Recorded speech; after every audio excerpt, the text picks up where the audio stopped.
Hello friends, welcome to Classic Cooking. இன்னைக்கு நம்ம சேனல்ல பார்க்க போற ரெசிபி தக்காளி ரசம். இது எப்படி ஈஸியா டேஸ்டியா செய்யலாம்னு பார்க்கலாங்க. இதுக்கு தேவையான ingredients ஸ்கிரீன்ல போட்டுருக்கேன் பாத்துக்கங்க.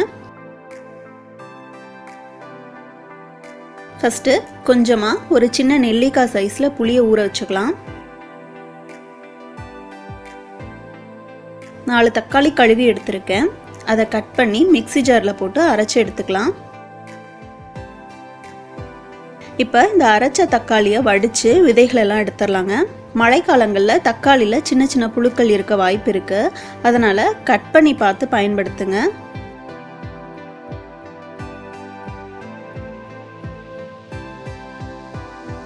அடுத்து 1 டீஸ்பூன் அளவு சீரகம், 1 டீஸ்பூன் அளவு மிளகு, காரத்துக்கு மிளகாய் வேணும்னாலும் சேர்த்துக்கலாம்.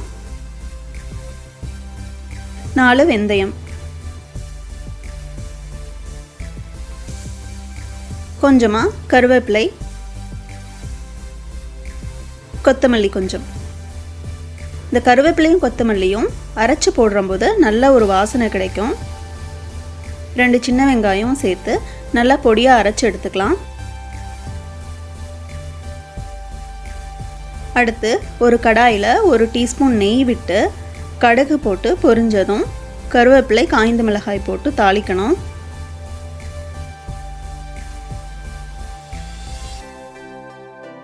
இப்போ நம்ம அரைச்சு வடிகட்டி வச்சிருக்க தக்காளியை சேர்த்துக்கலாம். இது கூட ஊற வச்ச புளியை நல்லா கரைச்சு வடிகட்டி சேர்த்துக்கலாம். தேவையான அளவு உப்பு சேர்த்துக்கலாம்.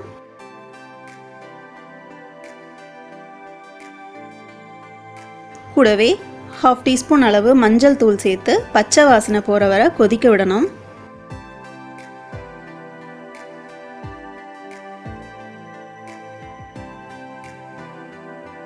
நல்லா கொதிச்சிடுச்சு.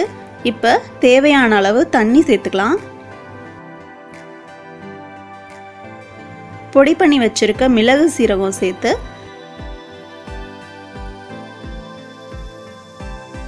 பூண்டு கொஞ்சமா தட்டி சேர்த்துக்கலாம். பூண்டு எப்பவும் ரசத்துக்கு அரைச்சு போடாம தட்டி தான் சேர்க்கணும். பொடியா நறுக்கின கொத்தமல்லியை சேர்த்துக்கலாம்.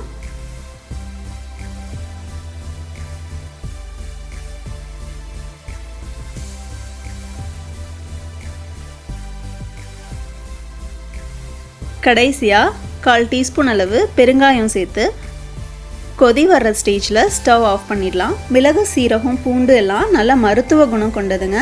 ரசத்தில் சேர்த்ததுக்கப்புறம் ரொம்ப கொதிக்க விடக்கூடாது. அப்படியே வாசனை போகாத மாதிரி மூடி வச்சிடணும். மூடி வைக்கிறதுக்கு முன்னாடி 1 டீஸ்பூன் அளவு நெய் விட்டுட்டோம்னா ரொம்பவே நல்ல வாசனையாக இருக்கும். கமகமன்னு தக்காளி ரசம் அருமையாக ரெடி ஆகிடுச்சுங்க. நீங்களும் இதை செஞ்சு பார்த்துட்டு எப்படி இருந்துச்சுன்ட்டு கமெண்ட் பண்ணுங்கள். இந்த வீடியோ பிடிச்சிருந்ததுன்னா லைக் பண்ணுங்கள். கிளாசிக் குக்கிங் தமிழ் சேனலுக்கு சப்ஸ்கிரைப் பண்ணுங்கள். தேங்க்யூ.